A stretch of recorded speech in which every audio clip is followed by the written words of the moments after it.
Hello and welcome to Cold Outreach Success Stories, where we interview regular business people just like you who had a lot of success with cold outreach and other client acquisition methods on email and other channels.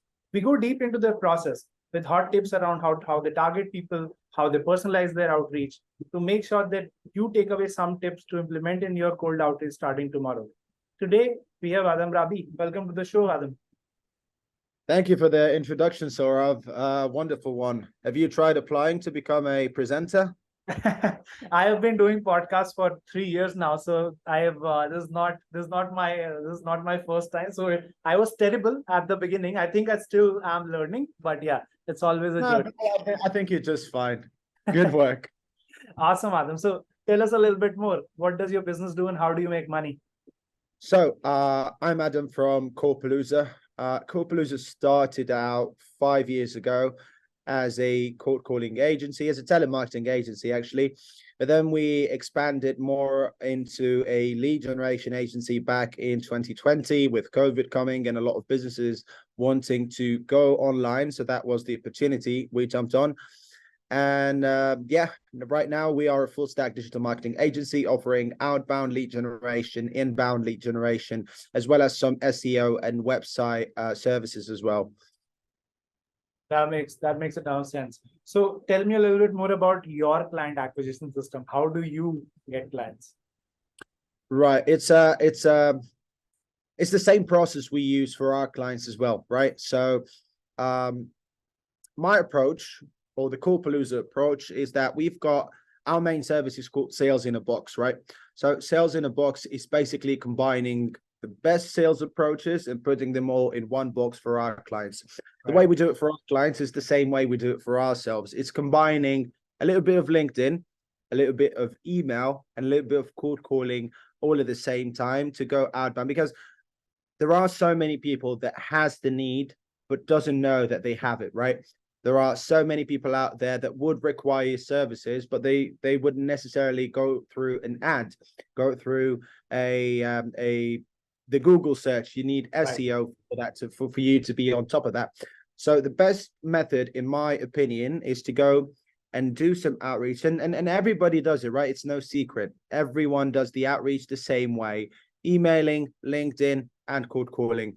But the way an agency does it is the way that differentiates it from any other agency, is that you have to be personalized. People sometimes rush a lot in their outreach methods, and they just go throw in the pitch from the first time.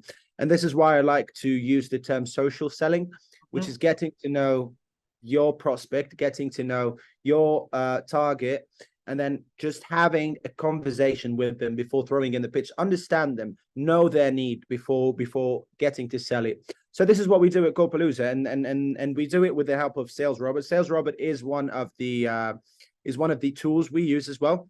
There are a couple of other tools as well that we use to solidify, I would say, our approach. So yeah, we do a little bit of LinkedIn followed by a little bit of email, because sometimes people don't get to look at their LinkedIn messages. Right now, years ago, it was a lot easier, right? But now everyone's using it. So you have to send a LinkedIn message and then send in another one and then combine it with an email and then give someone a call. So that, yeah, this is the process we use for our client acquisition. It's been proven to work, actually, because if it didn't work, would be... How flexible are we with language here? That's just a conversation between you and me, man. Right. So yeah, we'd be messed up if we didn't work, because this is the same thing we use for our clients as well. So if it didn't work for us, it wouldn't work for our clients. So we wouldn't have a business. Awesome. Makes a lot of sense. So let's get deeper into your client profiles. What types of clients do you typically work with? Like what segments, what industries? Well, we work with all industries, right? But I'd say my personal preference is SaaS, software and technology clients. They are our longest clients, but we also work with supply chain, facilities management, accounting sometimes, and we did do some work for big companies, right? Whereby they would utilizes. So they've got many industries. Siemens, for instance, Yeah. they've got so many industries, and we've helped with a little bit of this, a little bit of that. But I would say our ideal customer profile is someone in SaaS software or have got a service or a product to sell. All right, makes a ton of sense to me. Okay, so let's get deeper into the copywriting aspect, because that's one of those things which seem easy on the surface, but when you actually get down to writing a message, it's very hard. So, how do you actually personalize? What elements have you seen work better than others? If you can share some templates, that will be very helpful for the listeners as well. Well, let me actually look for that. But I would say the copywriting, you are correct. I agree with you 100%. It's the most important part of doing the outreach. And the reason why is because everyone loves a personalized message, right? And I've seen on a couple of softwares now that they give you the option to personalize images as well, which is I think it's called Hyperize or something. Yeah. It's a really important one as well. When you are very personalized in your approach, you differentiate yourself from others, because I've seen a lot of companies try and reach out to me with the following message: "Hello there," or "Hello" without a name. So you don't even know me. You don't even know if I'm your right target market. It's just this pray approach, which sometimes works, but if you combine it with a little bit of personalization, right? But to use a copy that is personalized, you have to dig deep and choose a specific sector or a specific target from the industries that you wanna go after, right? And I'm a man who supports doing separate campaigns and doing some A/B tests, right? So let's say, for instance, instead of doing 1,500 contacts in one campaign, no, I would split them 500 each in every campaign, where I focus on the people who share the same traits, for instance. I like to use a little personalization from their LinkedIn profiles as well. Maybe give a note about the picture, give a note about the name, give a note about something they've written in their summary. Yes, in the past, it did take a lot of time because you'd have to go through them one by one. But now I think AI is going smarter and smarter, and it could help a lot with that. I'm not sure if you guys can do that at Sales Robot or not, but yeah, I think it's an approach that works very much. So choose something other than their name, other than their company, other than just go in the extra mile. Try and put something that is very true to them, right? So, for instance, I was speaking with someone the other day, and I saw that they had a coffee. Obviously, you've seen that I've taken enough sips of coffee for this podcast, right? I love coffee so much. So, what I did was that I go into their LinkedIn profile. I see him taking a picture like this, right? I see. So the first thing I do is I go into there and I type in connect, send a note. Hi, I'm Adam. I saw that we share the same love of coffee, right? So I would love to connect. And what I did was I connected with them. And then the next thing I do is I don't send them a long pitch. People need to stop using paragraphed pitches, right? My God, I've seen so much data on this, because on Sales Robot we have over 2,500 customers, doing this. I've seen the data and it's terrible. As soon as your message length goes past 60 words, even 60 words, that's all you get. You screwed, right? You get less than 1% responses. Of course, yes. So you need to be very straight to the point. And yes, some people may go straight in and leave the pitch. Some people would do some more work. It depends. But there's no wrong or right, right? There's what works for you and what doesn't work for you, right? But I usually prefer voice messages. Voice messages are very personalized. You take the extra mile and you actually do something that people appreciate a lot. So the next thing I did was send him a voice message. He said, right, I appreciate the personalization. This is the first thing he said. I appreciate the personalization. Thank you for sending me this voice message. It looks different than what everyone else is doing. I don't have a need for the service, but I would refer you to someone. And he did refer me to someone who needed our service. And we're in talking stages right now. So this is what I call social selling.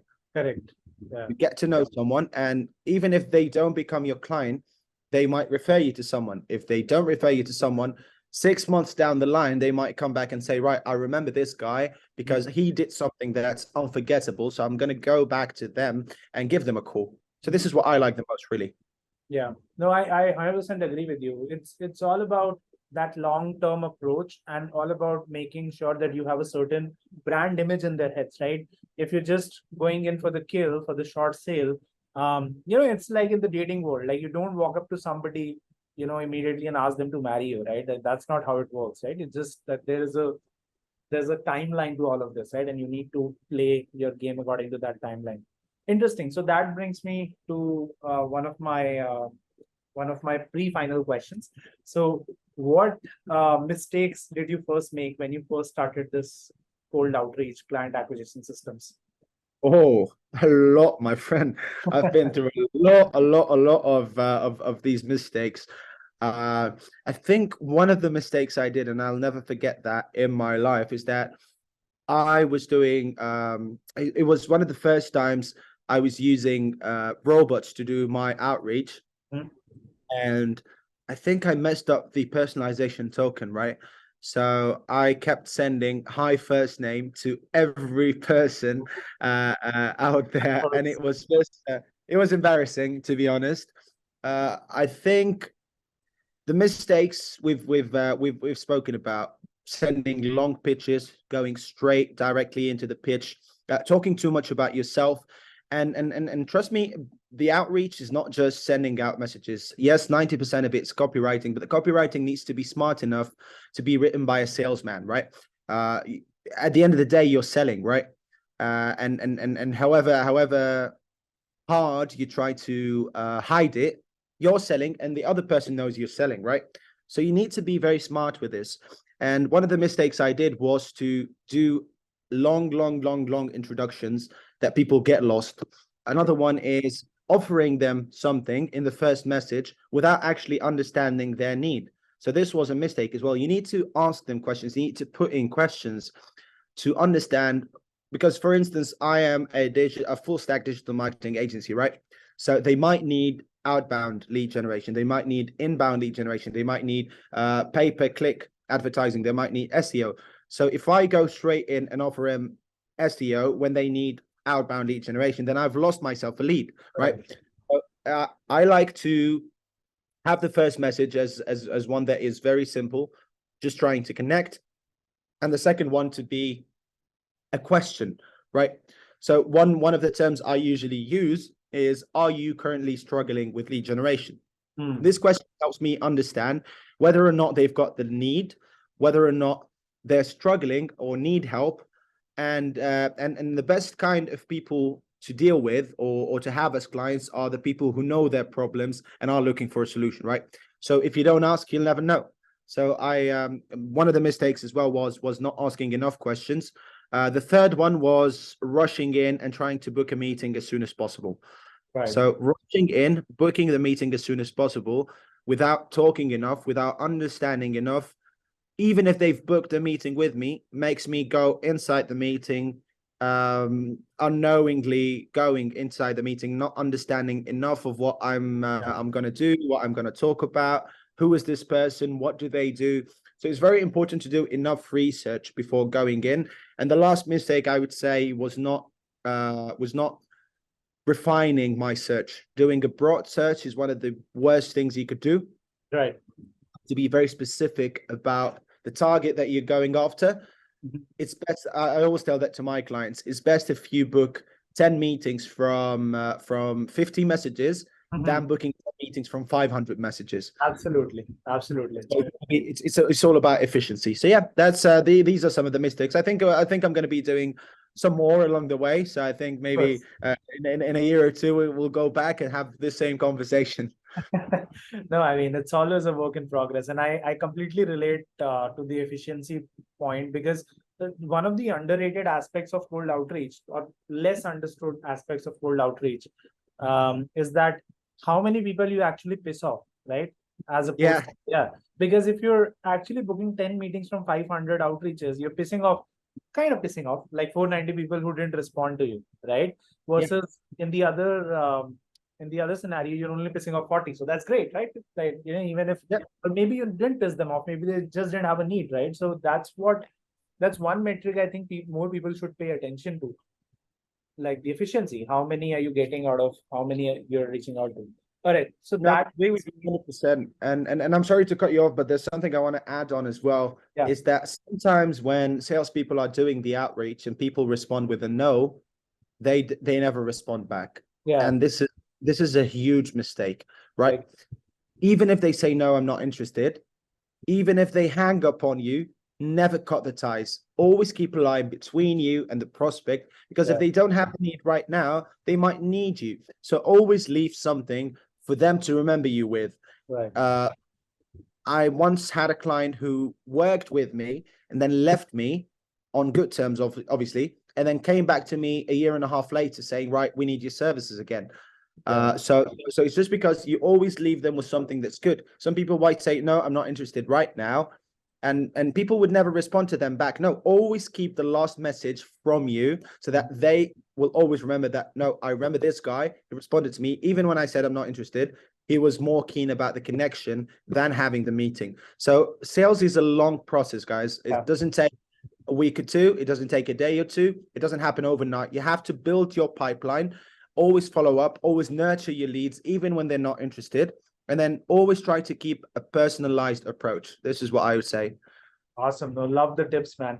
That's all I have for you, Adham. I think this was a great conversation. I definitely learned tons, and it definitely resonates. Whenever I talk to somebody who's doing a good job of cold outreach, they're actually saying the same things, right? To be honest, it's just that the implementation is so hard, right? It's so hard to resist the temptation to go and pitch. It's so hard to write good copy that's centered on their problems and not introducing yourself. So guys, cold outreach is simple, but it's hard at the same time. So yes, it is. You guys are implementing these tips, and thank you so much for coming on, Adham. Thank you so much, Rob. I appreciate you having me today.